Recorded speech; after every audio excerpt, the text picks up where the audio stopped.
Welcome to Tech Talk, the one-of-its-kind television program where we show you the technologies that are driving beliefs forward and the key actors in the driver's seat. Tech Talk features everything tech, from the mobile data that powers your Instagram DMs to the artificial intelligence and smart systems being utilized by some of Belize's leading tech providers, and even our government. Without a doubt, technology is one of the primary catalysts to drive countries and economies forward. So here we are for Tech Talk.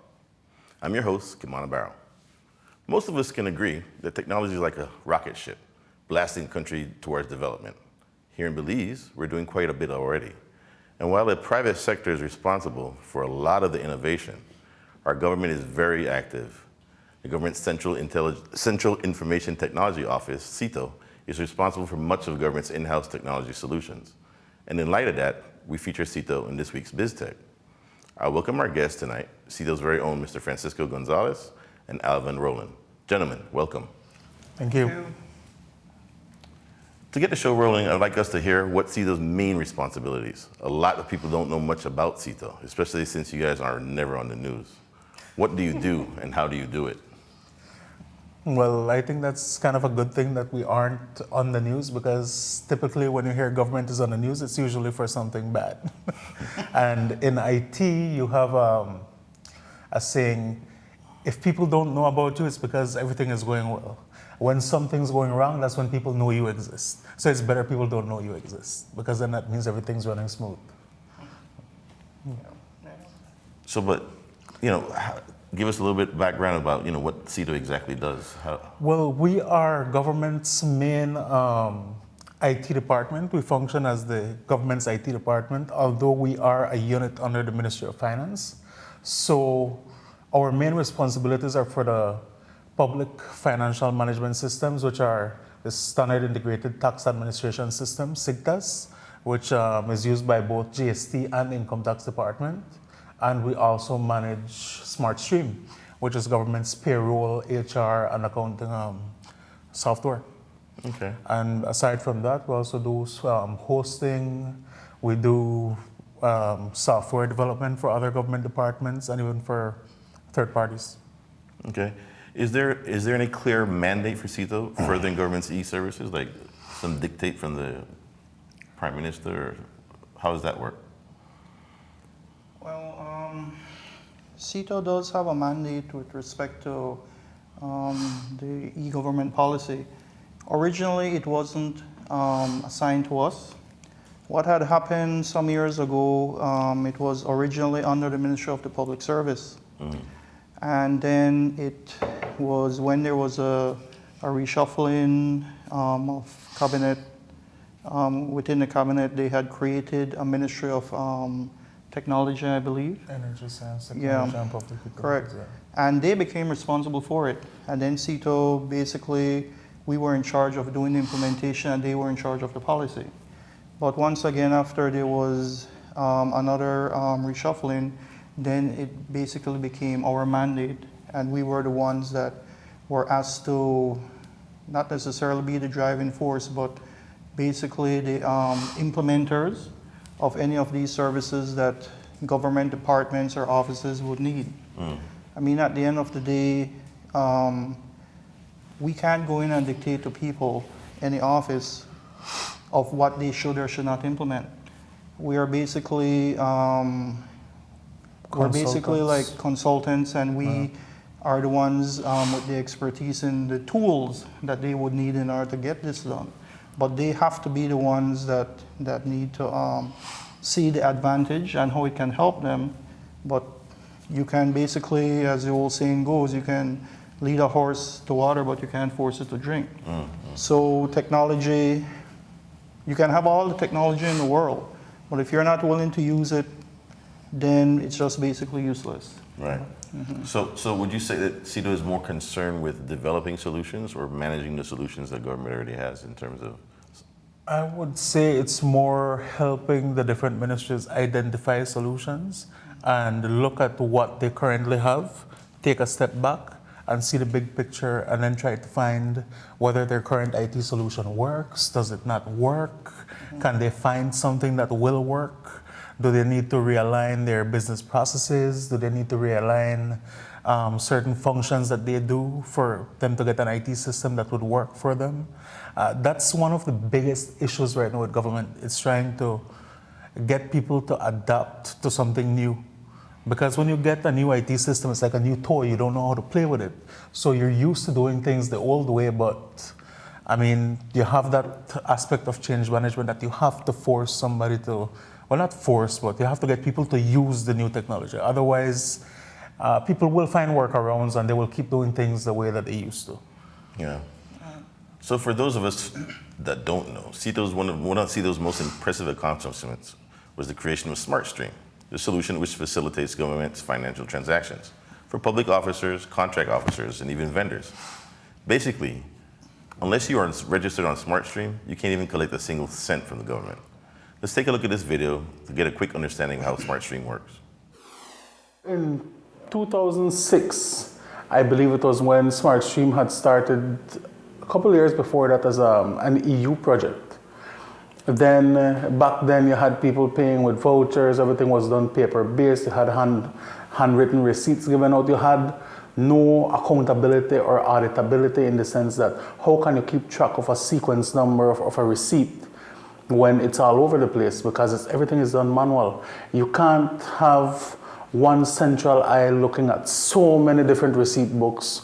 You had room for mischief, people bringing in their own receipt book, things of that nature, right? Since the inception of SmartStream, I mean, you have public officers now, money is being disbursed faster from the Treasury to the banks, and we can account for when that is done. That is also being helped by APS3, which is the national payment system that the central bank has put out. That ties into SmartStream. I believe before, what used to happen is you had a finance officer do payroll, basically send a list of all public officers and all people within their department or their ministry. And that used to trickle up all the way up to Treasury in Belize City, and that used to be approved. I think the turnaround time was about 2 weeks to 3 weeks just to have payment pay be generated. I would say right now it's 3 to 4 times more efficient than back then by far, because you don't have to be submitting a lot of paperwork and it doesn't have to trickle all the way up to the top and get approved. One button, approved, verified, then it's approved by the accountant general. Vendors, it's been much, much easier because now the way it was done before, you submit a vendor request form.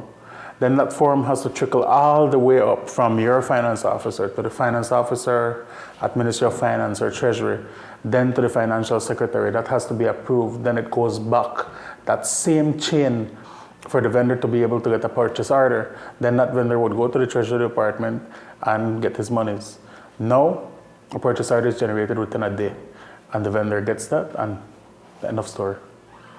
So the turnaround time, definitely, I would say it went from about 2 to 3 weeks to about 2 days, 3 days when it comes to vendor payments.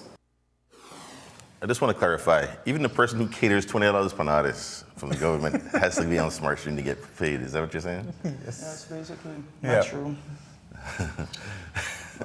So, previously it wasn't like that. Government, when SmartStream was first implemented, government, it was still like they were using it, but they weren't using it. They had the option to use it if they didn't want to. But as with any system, as was explained by Francisco in the video, as you start using a system more, you start realizing how efficient the technology can make it.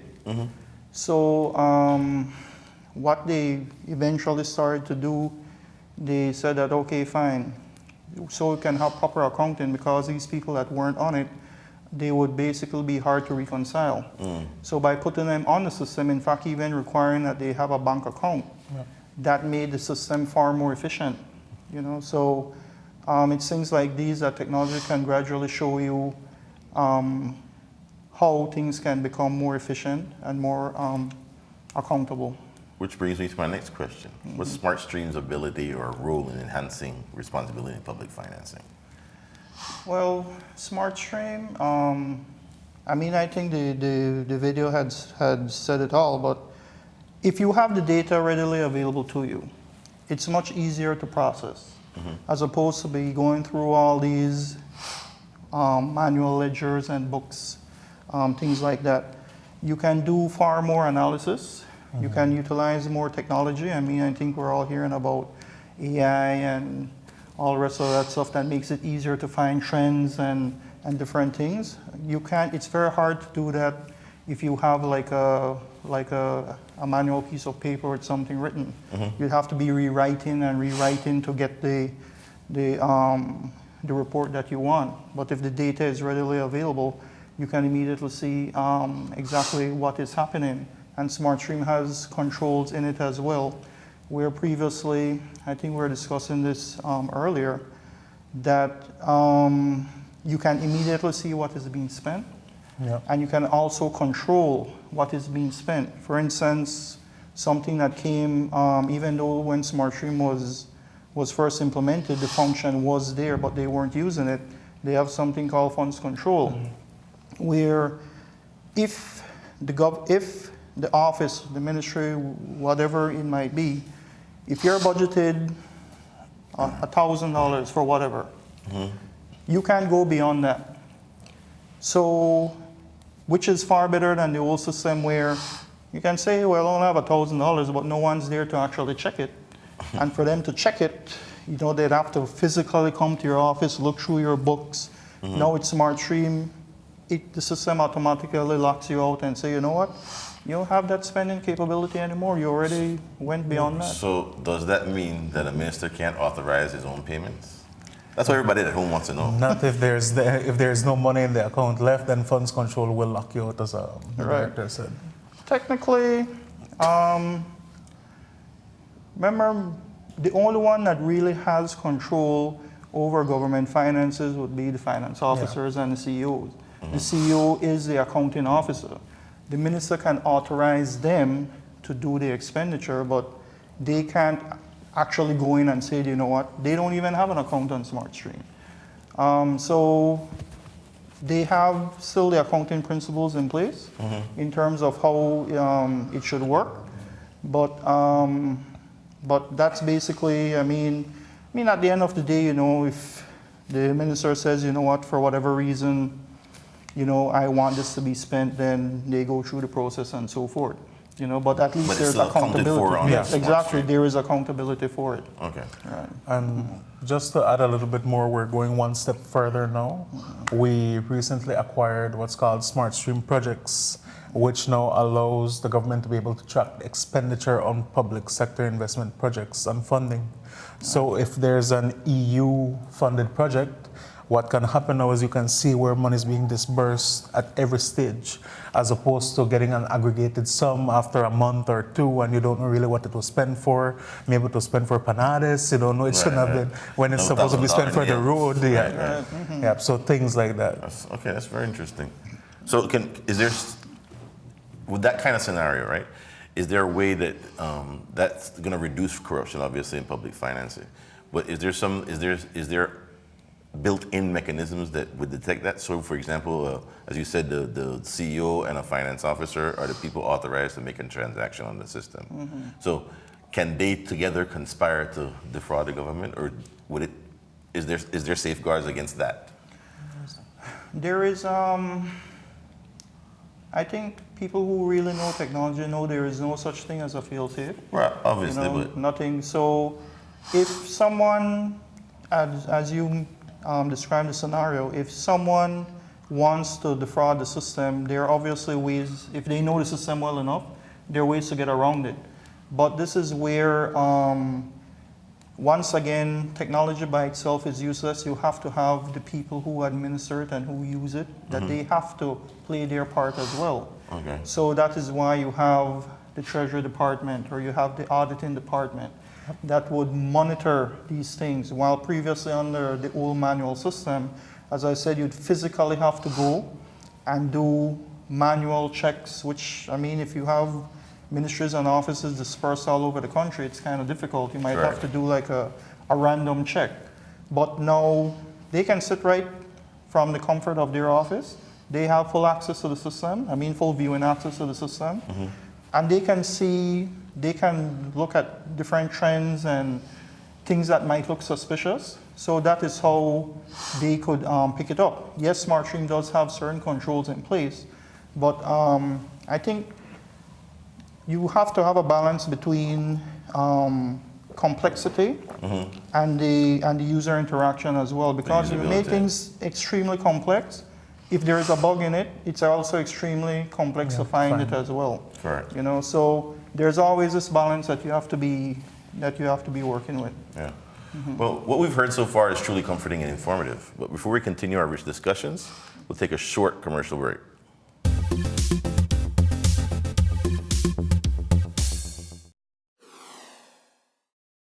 Tech Talk is brought to you by the Public Utilities Commission.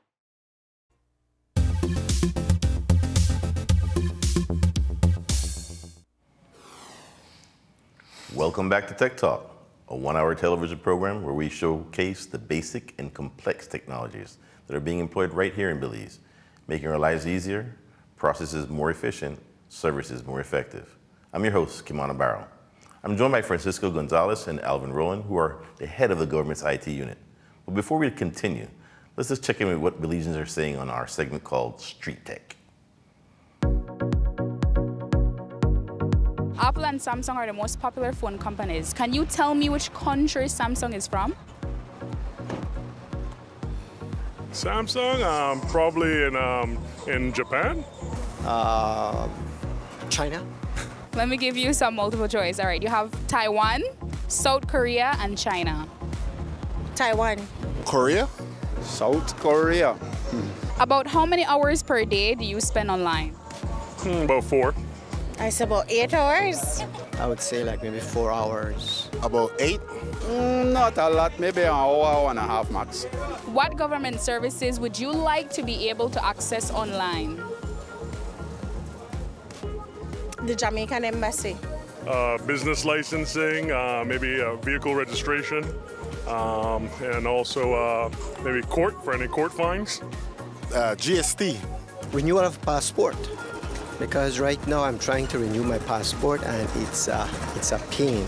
The amount of things you have to do, and if it was something you could do online, it would be so much more easier.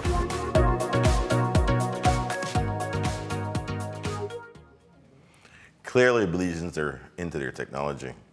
Earlier, we went deep into the role that CITO plays as the government's driver in the government's e-government efforts. And one of the successes, SmartStream, we now move on to another exciting e-government service in development, the Belize Motor Vehicles Registration and Licensing System. That's a mouthful. Let's take a look at this video clip. The BMVALS, which is a short for Belize Motor Vehicle Registration and License System, is mainly for the Department of Transport. We have had issues here in Belize where there is no integrated system, no place where you can share information across country. So what the solution this will bring to the country of Belize is that we will have one system where all information will be housed wherever you are. So for example, if you live in Belize City and you're working in Corozal, your license expired and you're in Corozal, right now you can't go to Corozal and renew your license. You have to go to Belize City. So for that up and down, it has cost to it and it keeps you back. So the solution for this now is that you will be able to go wherever. Using the same example, you will be able to go in Corozal office, renew your license, and that money goes back to Belize.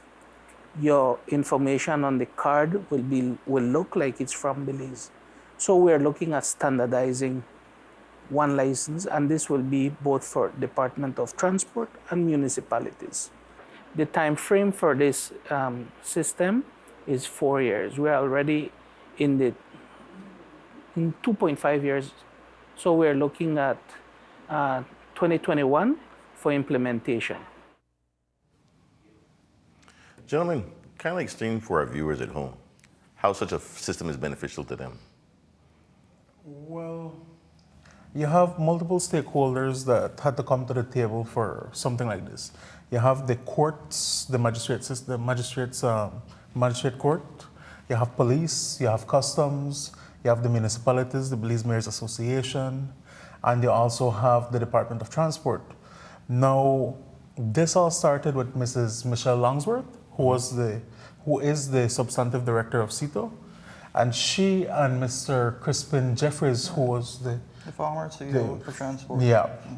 And it basically just started with discussions on what projects we can possibly get funded by Taiwan through ICDF, which is their funding agency.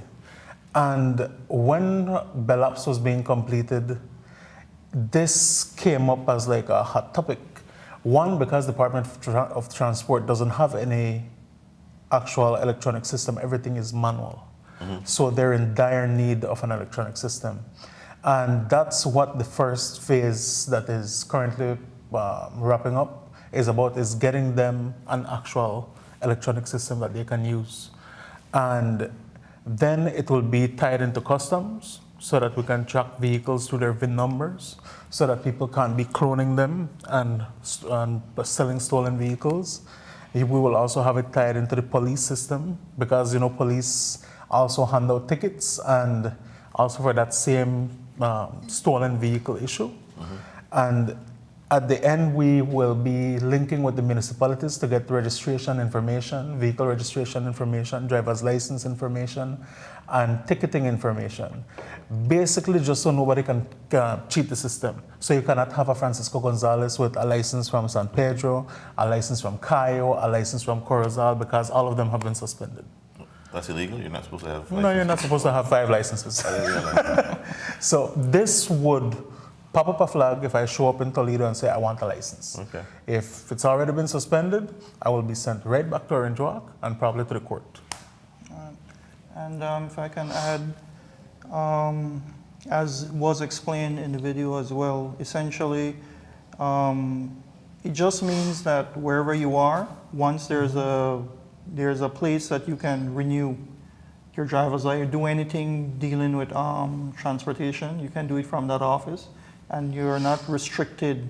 You're no longer geographically restricted to where you're actually residing. So that would be one of the big advantages of the system as well. And in terms of enforcing road rules, how does a system like this help? Well, you would have the field officers, let's call them field officers, the guys who are at the checkpoints and everything. They will have barcode readers that will scan your license. If you have a suspended license, it is supposed to pop up a flag or something like that because it will link through. We're trying to see whether it will be through a SIM card, and see if it links back to the system. And if your license is suspended, then you will be ticketed and probably will have to find a way home other than in your vehicle. So it is a very dynamic system. It is something very aggressive, if you want to say, very optimistic that we're aiming for with this, with the Taiwanese government. Okay. And so if I'm in Toledo and my car is stolen, will this system be able to play a role in an attempt to get it back? I mean, somebody jacked my car, I went to, Cacao Fest, and somebody steals my car. Well, when they try to go license the vehicle and they enter the VIN number right now, the Department of Transport is actively using the link between customs and the BMVAL system to keep track of VIN numbers and and vehicles that have been newly imported into Belize. So that is something that will be there. If you try to license a stolen vehicle, that will pop up in police's system. And it will be tracked through the VIN number that is entered at customs. Right. Well, simply because everything is shared in one central database now.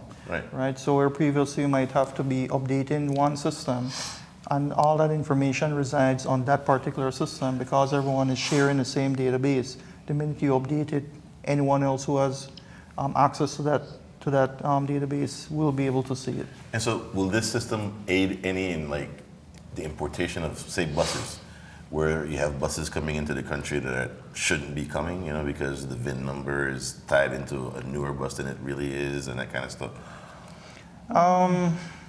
That's a good question. That's a very good question.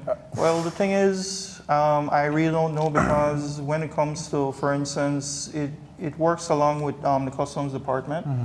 And things like that, I guess you would have to, if the VIN number somehow would have a description built into it in terms of. So for example, if the bus has been crashed in the States, right, is no longer roadworthy in the States, Right. there's no reason it should be allowed to come to Belize, right? Well, that's an issue more that has to do with the municipalities than also just the Department of Transport, because a lot of those buses get licensed at the municipalities, and some of them get different. They get their own people to do the inspection.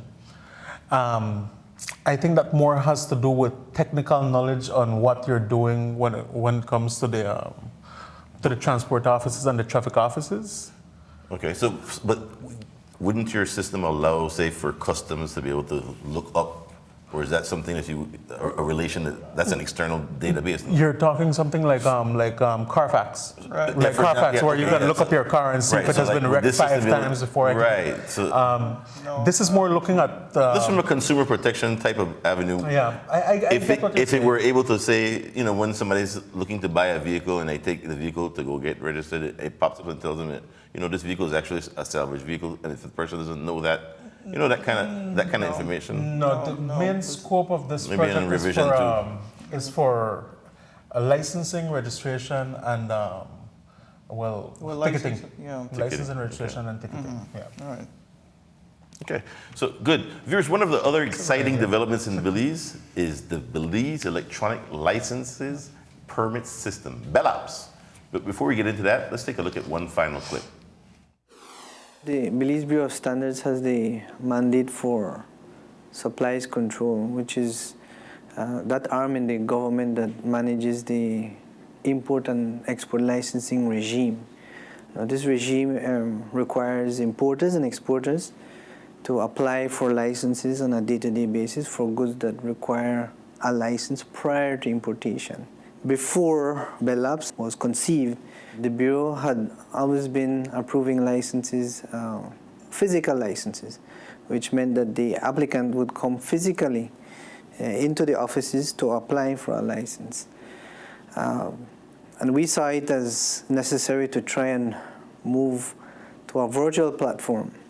You have the Department of Environment, you have the Forestry and Fisheries, you have BAHA. These are all entities that are actually handling physical licenses on a day-to-day basis. So we thought that instead of just one, the Bureau being the only one managing a virtual system, we saw it as an opportunity to have the regime, since the regime cuts across other entities, to bring them into the fold, so that now you would have the applicant applying on the Belize license and application system for a license across all entities, so that now the applicant doesn't physically have to go walk into BAHA, walk into Forestry, they can just again virtually go on the internet and apply on what we would consider like a single window. So what that does is it makes it more efficient, it makes it more timely, it makes it more convenient. I like to think of it as helping to reduce the cost of doing business. Very impressive. Mr. Trejo seems truly passionate about this one.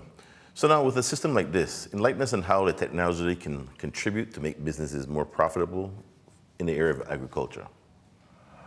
That's a good one, because when you look at the Ministry of Agriculture in for this project itself, they are mainly viewed as the policymakers.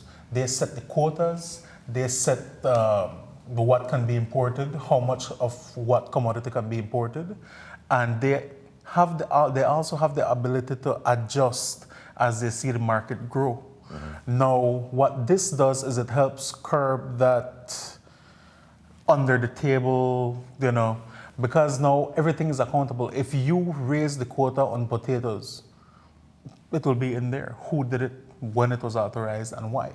Okay. And it also allows for more risk-based decisions to be made, because now you have hard data to be able to crunch.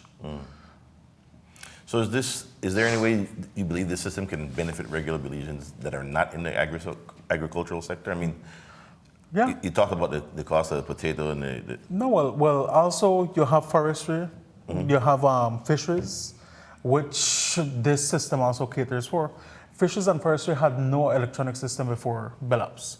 And again, BELAPS was something that came up with Mrs. Michelle Longsworth. Her and Mr. Trejo in discussions, and I believe Mr. Rowland was also involved in some of those discussions early on.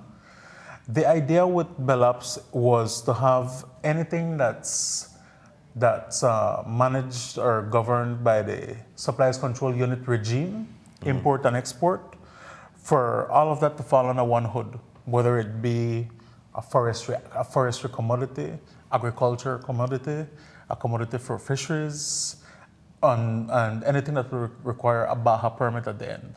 But it has to be Supplies Control Unit import related and export related. Okay. So is BELAPS ready to be launched, or is it launched already? What exactly is the status of the system? It is pretty much awaiting just piloting and testing with the brokers, because the brokers are very excited for this. Yeah, the brokers are excited for this because for them it will allow them to manage accounts for their clients much easier.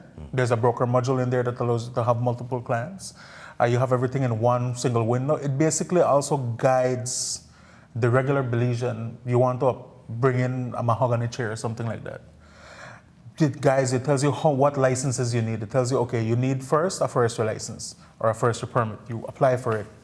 Now, the way things are right now, you go to BAHA, you submit one permit, you call 2 weeks later, boy, we don't know where your permit there, give it 1 week for check, and they come back to you and, well, it's sitting at forestry, we can't do anything. No, you can basically go online and check. You don't have to be making calls, you don't have to be walking into anybody's office, and you can follow step by step as it is being processed without any human interaction. That in between is what we're trying to remove, that in between human interaction. We want it to be from beginning to end, seamlessly and electronic.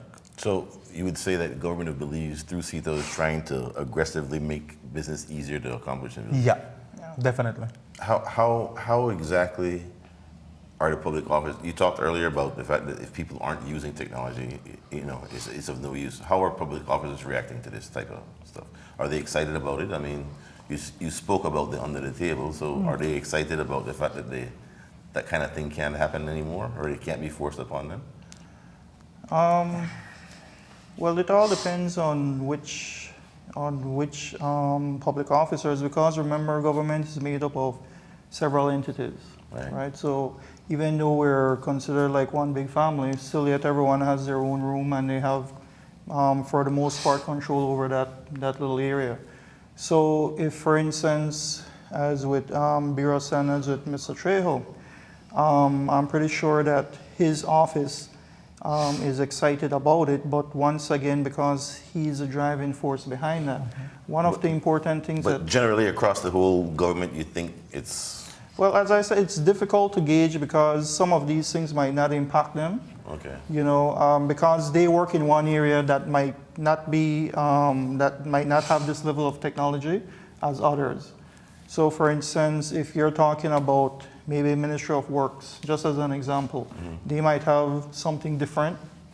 You might talk about immigration. I think they're looking into when you're doing your street talk, where one of the citizens, they were talking about making immigration, applying for passports easier. I mean, they're looking into a system like that right now.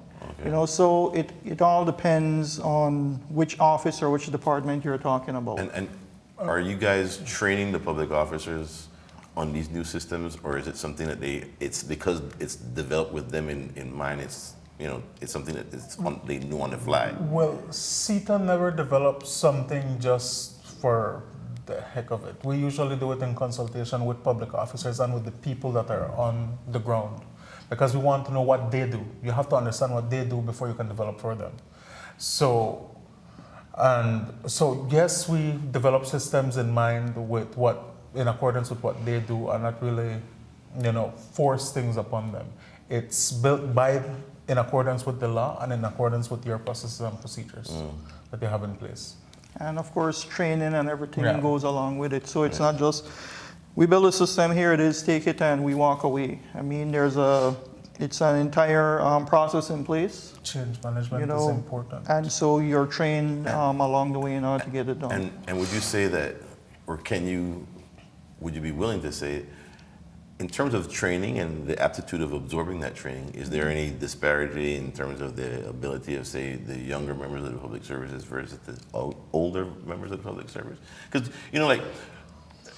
I'll give you an example in one office that I know about where the person's like, I don't use computer.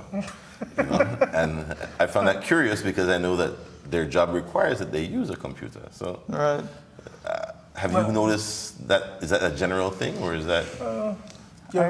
I personally don't want to generalize because you have some so-called older folks and they're very much into technology.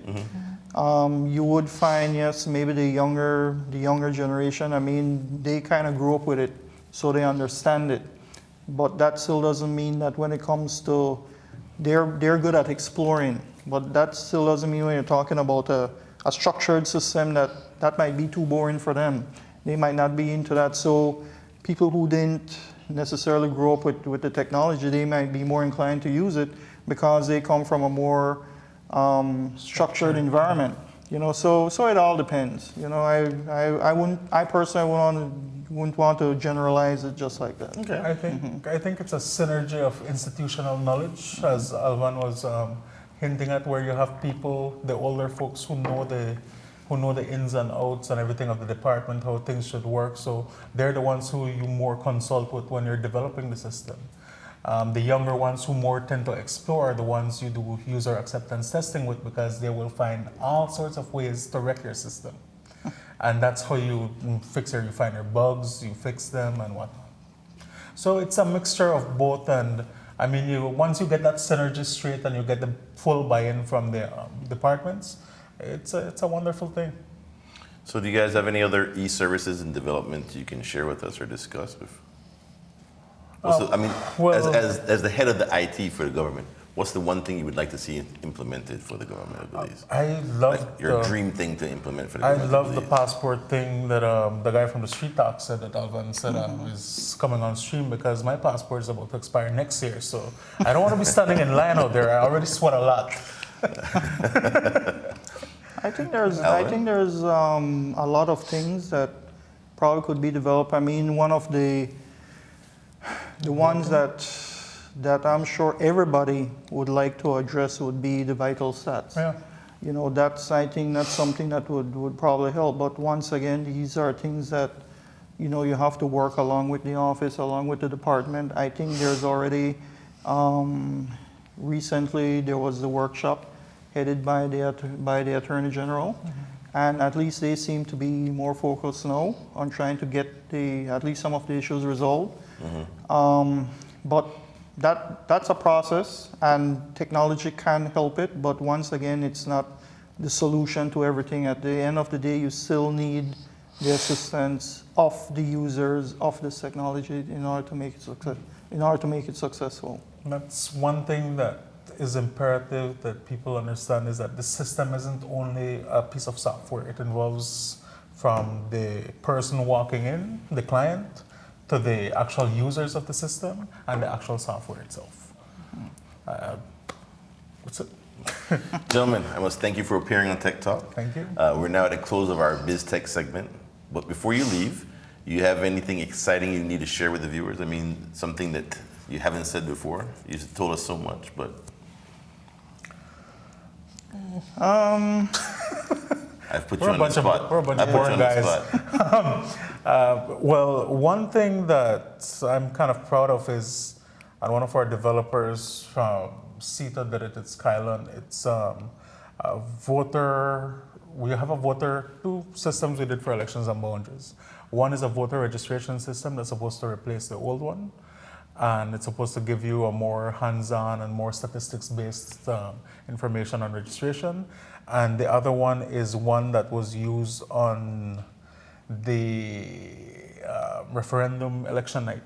It's it displays the vote, the early counting, unofficial results, of course, because they don't, and also tabulates your count one, count two, Also, count like three results. the bars we So, see in the news in the States. Yeah, so Okay. it's something like that. That was actually used, and it was used by the returning officer. So they were entering information, and it was generating the reports for them. So not a lot of work was there to do, and not a lot of room for error. Interesting. Thank you. Viewers, we're about to take another commercial break, but stay tuned because the show gets even more exciting when we return.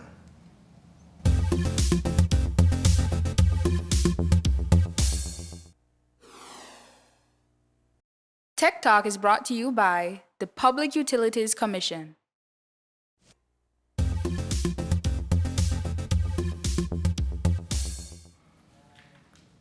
Viewers, last week Corey thrilled us with exciting info in the world of tech.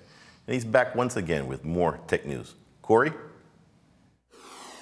Most people know about the electric cars at Tesla at the intersection of eco-friendliness, luxury, and artificial intelligence.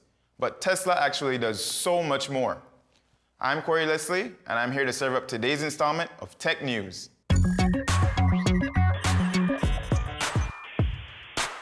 Tesla is one of the trending tech firms led by the very colorful Elon Musk. Tesla is probably most popular for their futuristic electric cars, but they also engineer solar roofs. No, not solar panels that sit on top of your roof. Tesla always goes all out. Their version features solar cells built right into your roof. It's totally unnoticeable and much less of an eyesore than the conventional solar panels. These solar cells power your home by taking in particles of light, which knock electrons away from atoms and generate a flow of electricity. And instead of having solar cells under glass like normal solar panels, Tesla's innovative roofs have solar cells intertwined with their own roof tile technology, which they claim is up to 3 times more durable than regular shingles. So, free electricity plus a stronger roof? Please sign me up. Of course, this level of innovation will cost you, but Tesla's marketing pitch focuses on your having a longer lasting room and clean, sustainable energy supply, which saves you and our planet over the long term. Next up is something that might strike fear into the hearts of tech skeptics, but I wouldn't be too worried. Deep fakes are now trending all over social media, forcing the biggest companies such as Facebook to respond. Deep fakes are videos altered to make someone's mouth and voice appear to be saying something that they actually never did. Of course, this can be put to terrible use, but when used for good, at least it could help actors who keep forgetting their lines, interviewees who can't stop saying and tech correspondents who are still trying to get used to being on camera. The only way to combat deepfakes and even fake news is by being aware of its existence. Academy Award-winning director and comedian Jordan Peele used former US President Barack Obama, or should I say Barack Obama's face, to insult Donald Trump and Ben Carson. President Trump is a total and complete dipshit. Now, you see, I would never say these things. Of course, President Obama would never say these things publicly, but Peele did this to show the public how easily manipulated footage can be in order to trick you. So, if you see someone saying something shady on video and it doesn't look quite right, question it. Here in Belize, we're privileged to have access to the online world through internet service providers. But did you know that more than half of the world's population still can't access the web? The economic divide on our planet is so great that countries like Portugal have a national network that allows 24/7 internet access wherever you are in the country, while in Mozambique, Wi-Fi is unaffordable for almost everyone. But big tech companies are planning to change that. The solution being explored to launch thousands of small satellites that orbit close to Earth's surface. These satellites, built by companies such as SpaceX and Facebook, are aiming to cover 95% of Earth's populated area, with much higher internet speeds than the ones people are used to in smaller, poorer countries. This is an important, much-needed development on a global scale. But of course, progress brings problems. With all new people from many different cultures and backgrounds joining the internet, we'll have to tackle another obstacle that the digital world poses. Over 50% of the internet is written in English. But at least everyone will also have access to Google Translate. Buenas noticias, ¿verdad? Well, I know this has been fun, but we're now at the end of today's tech news. Be sure to tune in to Tech Talk every Tuesday night at 8 p.m. for tech news and more. Until then, I'm signing out.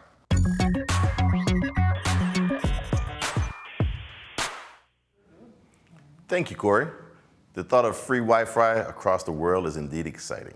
Maybe our guests from last week wouldn't be as thrilled, but it would be a great unifying force to all the people connected to each other. And they'd be connected to online educational tools and means of buying, selling, entertaining, and mostly being empowered. The idea of thousands of satellites right outside our atmosphere is a little bit concerning, though.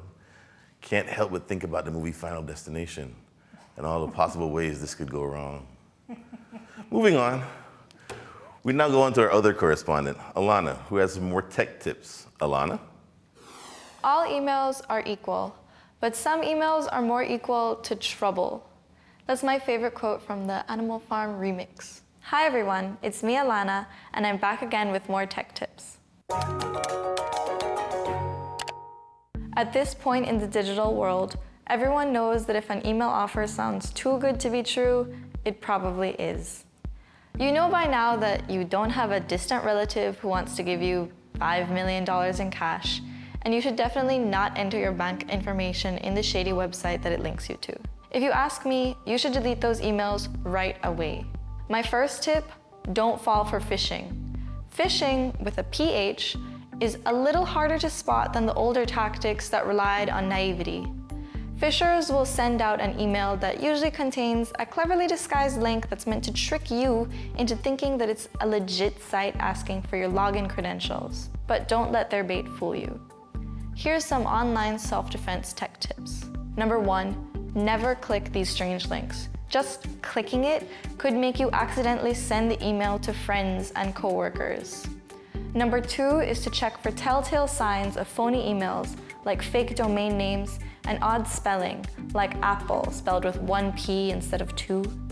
And number 3 is to please note that companies will never, ever, ever make threats like, your account will be shut down if you don't click this link immediately. Sorry, Grandma, but you can stop forwarding me those messages on WhatsApp now. Next up on tech tips, cable wires. Don't spend a lot of money on cable wires. Yes, we need them, and manufacturers know this, so they price them ridiculously high, and then they laugh their way to the bank while you pay $40 for a 3-foot piece of wire. But the truth is, you never need to pay more than $10 for your average 6-foot HDMI cable. It's been proven that there's virtually no performance difference when comparing a cheap Amazon cable to a $140 one with a name brand on it. And for my final tech tip today, create strong passwords. If your password is still password123 for every account you've ever signed up on, you've got a problem. Hacking may sound like something that only scary dudes in dark, technology-filled rooms do, but it's a real threat and it's easier than you think. The easiest passwords to hack include the names of hometowns, children, dates of birth, and the word password. Come on, people. Create new words and names by meshing pre-existing ones together, using different languages and throwing in random numbers, punctuations, and uppercase letters. I won't even tell you to use different passwords for every website because I know you won't, but you probably should. Viewers, I'll allow you to soak up these tips for now, but be sure to return next week for even more tech tips brought to you by Digi. See you again next week. Thank you, Alana. I'm sure most of us have fell victim to email spam before, you know. At first, it's click here to claim your prize, or the banker from Nigeria. I've gotten that email a couple of times. Wanted that $30 million. Yeah. And now it's about resetting your Apple account. Bad people are always out there. They're trying to steal our data, trying to steal our money, just to mess up your internet experience. It's absolutely critical that smart internet users be as smart as possible. And Digi's tech tips are being very helpful in that. Well, viewers, we're now at the close of episode 2 of Tech Talk, and I'd like to thank everyone who tuned in. And I hope you're now much more informed about the world of tech that is thriving right here in Belize. I'd once again like to thank our guests, Mr. Gonzalez and Mr. Roland from CITO. Thank you. And of course, a big thank you to Corey and Alana, our tech correspondents, and our sponsor, Public Utilities Commission and the Digi. Catch us again next week, Tuesday, and every Tuesday after 8 p.m. on Channel 7 and on our Facebook page. Colorblind Multimedia. Until next week, good night.